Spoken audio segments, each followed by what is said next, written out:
এখন কি আমরা এটাকে বলবো জামাত সমর্থিত সরকার? বড় বড় বিশ্ববিদ্যালয়গুলো আজকে আমরা দেখছি যে সেগুলো হচ্ছে তাদের নিয়ন্ত্রিত। তো সে তো কখনোই নিরপেক্ষভাবে কোনো কাজ করবে না। যে জনগণ খেয়ে পড়ে তারা বাঁচতে চায় এবং বিপ্লবের সরকার সেটা প্রথমে নিশ্চিত করে। এই কারণে একটা ব্যাপক পরিবর্তন ঘটানো উচিত ছিল আপনার প্রশাসনে, পুলিশে, সর্বত্র। সেটা না করার কারণে এরা আজকে নানাভাবে নানা দিক থেকে তারা বিভ্রান্ত তৈরি করা, সরকারের বিরুদ্ধে অপপ্রচারের বিভিন্ন কাজগুলো করছে। এদেরকে আইডেন্টিফাই করে তো কোনো ব্যবস্থাই আমরা দেখিনি। বরং আমরা দেখছি যে আমরা যারা এখনও অপোজিশন করছি, আমরা রাষ্ট্র ক্ষমতায় নেই, কিন্তু তারপরেও যেভাবে আমাদের দিকে বাক্যবাণ এবং তীর নিক্ষেপ করা হচ্ছে, এটা তো অত্যন্ত দুঃখজনক। আমরা বহু জায়গায় দেখতে পাচ্ছি, বহু মন্ত্রণালয় মনে হচ্ছে এটা যেন কোনো একটি বিশেষ রাজনৈতিক দলের ছায়া সেখানে বেশি প্রসারিত, বেশি প্রলম্বিত। কেন এই বিষয়টি? আমরা ওই যে মঈনুদ্দিন ফখরুদ্দিনের সময় ফখরুদ্দিনের যে সরকার, সেটাকে আমরা শুনেছি সেনা সমর্থিত সরকার। আর এখন কি আমরা এটাকে বলবো জামাত সমর্থিত সরকার?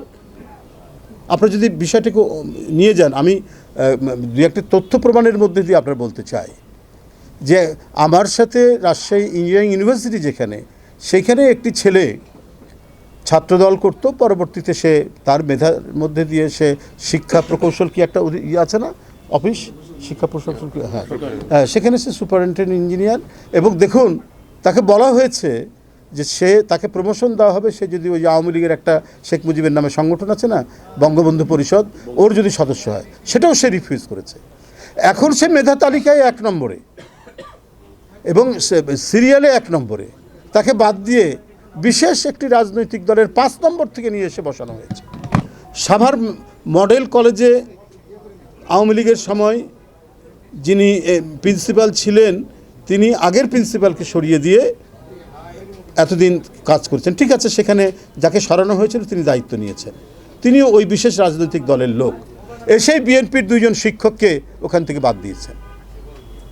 তাহলে আমরা কি বলবো? এটা শিক্ষা মন্ত্রণালয় এবং স্বাস্থ্য, এই দুইটা যেন একেবারে পুরোপুরি একটি বিশেষ রাজনৈতিক দল তারা একেবারে তাদের নিয়ন্ত্রণের মধ্যে তারা নিয়েছেন।